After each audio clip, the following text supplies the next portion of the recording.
What's up, guys? All right, today I'm going to talk about this camera, which is the Canon G7 X Mark II, and why I've been using this for my vlogs, my last couple of videos. So the last vlog I did was the California. I actually used this for 90% of the shots. The B-roll, of course, was with the 1D X Mark II at 1080, 120 frames per second in slow motion. So form factor for me is key when vlogging because I tried doing the 1D X Mark II. It's really big, especially when I had the whole system hooked up with the Gorilla Pod and the Rode mic on top, and it's just so freaking heavy. Holding that thing with one arm, it's like, oh. So before I start getting really into why I vlog with this, let me get into the specs of the G7 X Mark II. 1.8 aperture, the widest, and 2.8 at the maximum, which the focal length is 24 to 100 millimeters. Aperture ranges from 1.8 to 11. The max ISO is 6400. The highest that this can record is full 1080 at 60 frames per second, also 30 frames per second and 24 frames per second. You can also get lower resolution, but I wouldn't recommend it. It has an incredible tilt screen, 3 inches LCD, touchscreen as well. It has built-in Wi-Fi. It also has a built-in time lapse. The only thing I don't like about this is the fact that you cannot attach an external microphone, which you just stuck with the internal. I do prefer cleaner audio, but for vlogging, and I'm this close anyways to the camera, it doesn't bother me one bit, and I feel like it's getting proper audio unless I'm outside with the wind blowing a lot. So again, when I'm on the road with this thing, I just love it because of the form factor and how small it is. That's what she said. Now what I'm going to do is I'm actually going to switch from the 1D X to this right now, so that we can kind of see what it looks like from the G7X and the audio as well. It's a little windy today too, so you can kind of hear the wind kick in, so we'll give you an idea of what the wind sounds like with this kind of audio. So we're going to take this inside and kind of do an internal video test as well.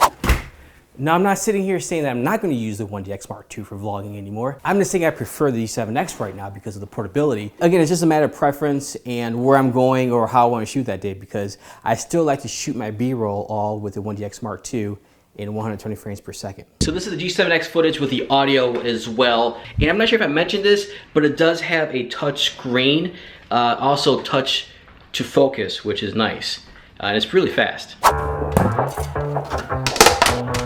So yes, I am in the mood for pineapple, and yes, I will be cutting this on camera. Don't know why, just I'm in the mood for it. So pros and cons about the G7X. I would have to say the biggest pro is probably the 3-inch tilt screen. Just absolutely love it. Love that I can see myself. I love that I can actually set up the scene properly. Of course, the form factor. Another thing too is like I was going through the airport, and a lot of times when I have a big camera, it just feels like a lot of people are watching, and I just want to draw too much attention. With this, form factor is beautiful. I don't have to worry about that.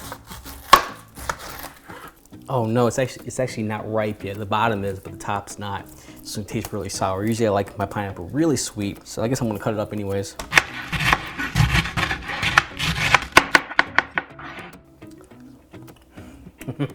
Still sweet. Oh my god, so good. Okay, this is not a mukbang, so let's move on. The G7X Mark II, holy cow. It's a very, very good camera for vlogging, especially if you're looking for a Canon line and use the Canon menus. It has neutral profile. You can use automatic white balance, or you can use the Kelvin to hit the number that you actually want, depending on the room temperature. And the fact that you can record at 1080 at 60 frames per second. I mean, you can use that in the Premiere Pro, use the optical flow for slowdown and get that nice looking slow motion still with 60 frames per second. Oh, man. So cons for me is the lack of external audio you can use for this to have better quality audio. And then this is the lack of a higher slow motion. I wish it had 120 frames per second. But, I mean, it does have its compromises. So anyways, I did promise a quick, and this isn't a comparison because how am I supposed to compare a $6,000 camera to a $600 camera? This is just for your visual pleasure. This is the 4K 1D X Mark II. I'm actually gonna switch it to 1080 right now. So here we are, 1080p. So this is where I'm gonna have to kind of reference to. This is the 1D X Mark II 1080, and we're gonna switch to the G7 X Mark II. All right, so this is the 1080 from the G7 X Mark II. Here's the quality of it. Audio is gonna sound a little off because it's coming from the in-cam and not the lav. This is the disadvantage of this camera. You cannot have a direct plug-in to this, so you don't have an external audio that you can use for the camera. And that's a big bummer if you want to use this outside of like vlogging, because again, I can be over here, and as you can tell, of course, it sounds echoey, part sounds terrible.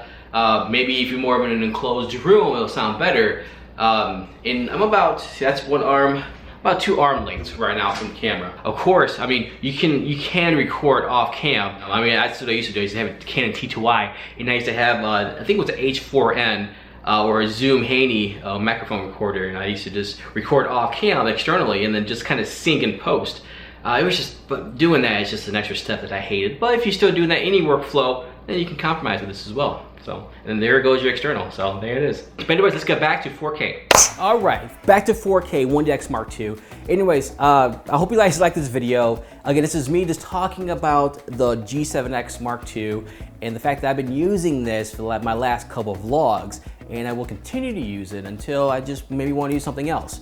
But anyways, it's a great budget-friendly camera. I know the Canon just came out with a new mirrorless small format camera that can shoot 4K, so if you want to shoot the 4K videos. But it just seems like when you're vlogging, it just, you know, 1080s is like that sweet spot right now. But if you want to be future-proof and have that 4K for vlogging, and then maybe you look into the M50 that they just came out with. So anyways, guys, I hope you guys liked this video. Leave it a thumbs up if you did. Don't forget to subscribe. And besides that, my friends, I will catch you guys in the next video. I know I'm not supposed to eat on camera or even show food. This is not a mukbang channel. You recording? So good. Get yourself a pineapple.